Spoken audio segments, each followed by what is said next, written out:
Ed, I know you grew up around here. You must know a lot about the history of this lake.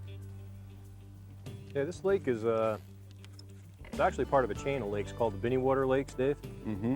And this would be 5th Binniewater. Binnewater 5, is that right? Binniewater 5.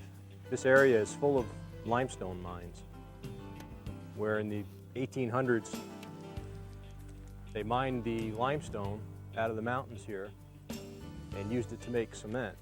It was called Rosendale cement. And they actually used Rosendale cement to build the Brooklyn Bridge. Really? And the platform that the Statue of Liberty sits on.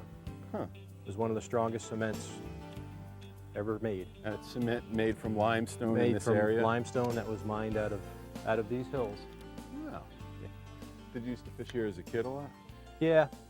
I really got my start in bass fishing on this lake. I guess it was a pretty good Well, you get learning spoiled. ground. Yeah. Then you went out and fished a normal lake, and I was like, I don't get it. I'm such a good fisherman now. Yeah, I can't something catch. like that. I've adjusted, though. I like to think that I've adjusted. Here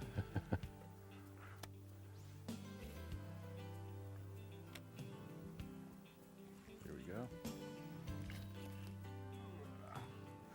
Ah, And there's one of those nice crappies. yeah, there we go. It's lunch food. Now, if we were going to have a shore lunch today, we'd want to try and catch a few more of these. That would sure be lunch. That would sure be lunch. That's just about sandwich sized, but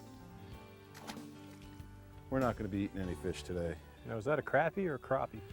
Well, I guess it depends on whether you're from New York or Minnesota. In Minnesota, it's a crappie. In New York, it's a crappie. I think if you go up north, it's a crappie too. It's just around here that it's a crappie. Well, we know what we're talking about, so obviously it's a crappie. Well, the fish knows what it is too, so.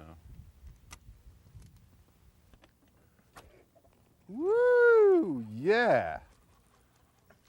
You gotta be It's kidding. a smallmouth? No, it's just a really dark That's a largemouth. really black largemouth, isn't it? That is one dark fish. Man, Boy, we're on the tiny ones today, aren't we? I'll say. But you know what? When you go a while without a fish, even a little one like this is an awful lot of fun. That is a black fish. Goodbye.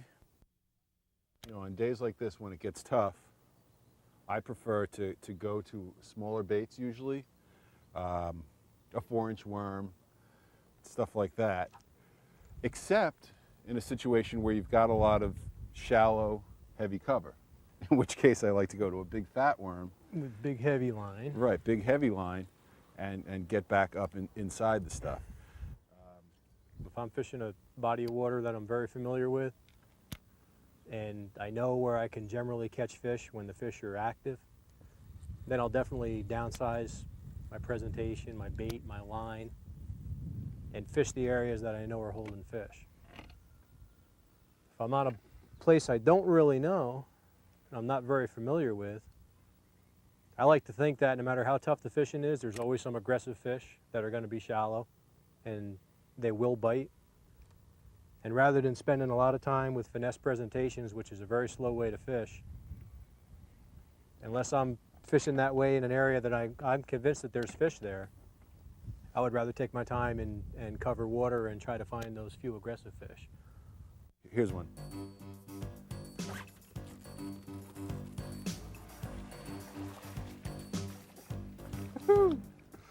All right. There's a fish. There's another one of these bassies.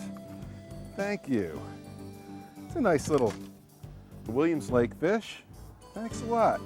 That fish was right on the drop off here. We've got the pads there and it drops into, 12 feet of water out here.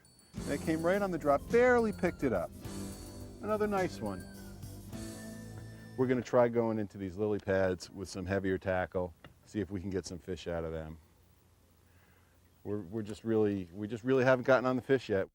But that's what it's all about. That's part of the game of fishing. You never know what you're gonna come up across, and you always have to adjust and solve a problem. It's never just go fishing and catch fish, or hardly ever. Once in a while. Every now and then you get on a day. But for the most part, you got to go out and you got to figure them out. these deep pads right here should have fish. Look at this spot. This is the spot where the fish should be. Yeah, you got all kinds of different weed. You got depth here. You got everything. Here we go. Here we go. Yeah, maybe not. Oop, that's a fish, all right.